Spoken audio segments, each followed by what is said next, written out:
Oui, bonjour monsieur. Bonjour monsieur. Vous êtes ici, nous sommes à Honfleur, en Normandie.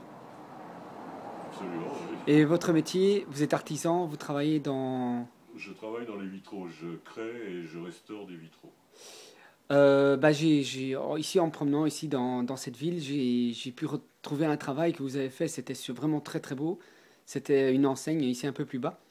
Et je suis venu vous voir et on a un petit peu parlé ensemble. Et vous connaissez un petit peu les hirondelles ici. Je les connais évidemment très peu. J'en voyais beaucoup quand j'étais enfant sur les fils électriques. D'ailleurs, pour moi, les oiseaux de fils électriques, c'était forcément des hirondelles. Et j'en vois beaucoup moins aujourd'hui. Et puis, je crois qu'il y a aussi beaucoup moins de fils électriques apparents. Beaucoup de choses ont été enterrées. Ah, c'est ça qui est un petit peu comique avec vous. Vous croyez que les hirondelles sont en voie de disparition parce qu'il y a moins de fils électriques. Non, Ouais. non, je ne pense pas que la disparition des fils électriques ait entraîné la disparition des hirondelles. Ce qui est certain, c'est que l'image, moi, quand j'étais enfant, sur les fils, ça me faisait penser aux notes de musique sur la. Vous voyez ce que je veux dire? À différentes hauteurs. Mais bon, aujourd'hui, c'est sûr qu'on voit plus ça. Ok, il y a bien longtemps de ça. Vous parlez d'il y a combien d'années de ça? Bon, j'en sais rien. Moi, je pense aux années 60. Oui, c'est à cette période-là. Et puis, c'était vraiment un signe.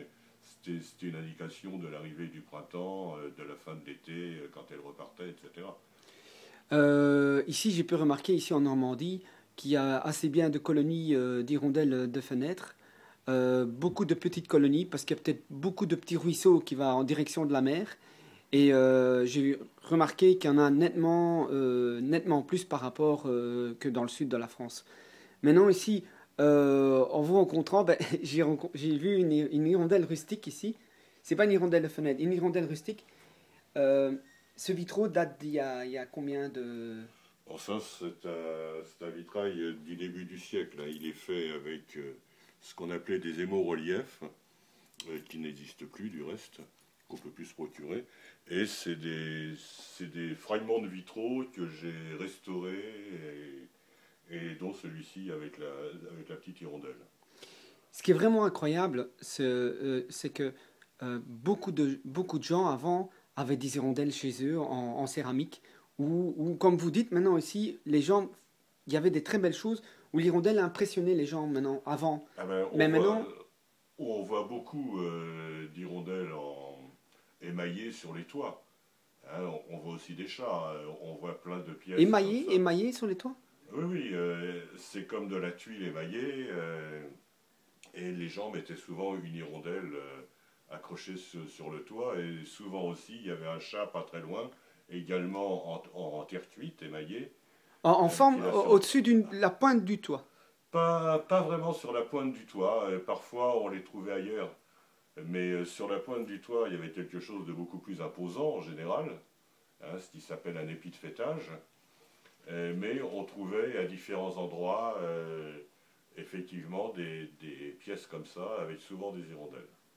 Vous croyez pas que maintenant nous sommes en 2012, les gens oublient tout ça, oublient beaucoup de choses et oublient peut-être les hirondelles. Et les hirondelles sont en voie de disparition parce que peut-être il y a aussi que les gens oublient toutes. Oui, mais les gens sont dans le virtuel.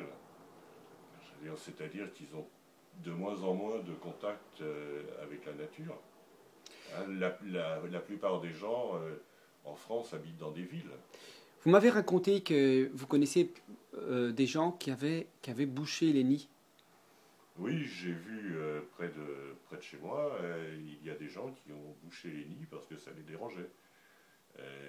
De même qu'il y a des gens qui. Ils bouchent les nids comment expliquer un petit peu pour comment ils bouchent les nids. Je pense qu'ils ont bourré de papier. Ils bouchent. Est-ce que ça sert vraiment à quelque chose de faire ça? Ben, en principe, l'hirondelle n'y retournait pas parce qu'on a vu l'hirondelle qui tournait autour, mais qui n'arrivait pas à se retrouver, quoi. Ben, directement, elle va reconstruire un nid à côté, hein. Oui, sans doute, oui. Est-ce que vous croyez que ces gens, ils savent d'où ils viennent, cet oiseau? Ils savent rien. Ah, mais ils savent rien, ils savent même pas. Non, non, bah, évidemment qu'ils savent rien. Vous saviez que c'était un oiseau qui est protégé ici en France? Oui, oui, je sais ça. Vous savez aussi que ça a été élu l'oiseau de l'année? Ah, ça, j'ignorais pas. Ouais, par la LPO, et ça a Ouais. été élu l'oiseau de l'année Hmm, pour le centième anniversaire de la LPO.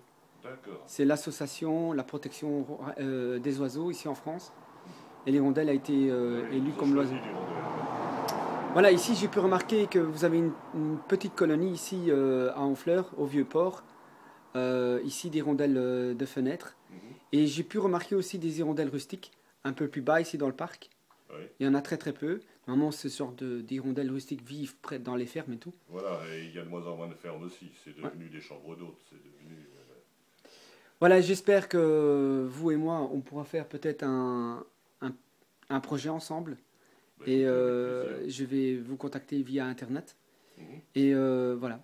Vous êtes sûrement le dernier. Et vous serez le dernier sûrement artisan ici qui travaille encore les vitraux. Oh, je ne sais pas, je sais qu'il faut être le dernier ours des Pyrénées pour être protégé. Pour l'instant, je ne suis pas encore. Mais oui, il y a très peu de gens qui travaillent, en tout cas de la manière dont je le fais moi, ça c'est une certitude. Voilà, merci beaucoup. Je vous en prie. Merci de votre tout ce que vous avez expliqué. Et merci monsieur. Et je vous souhaite un bon séjour. Au revoir, Merci. monsieur, merci.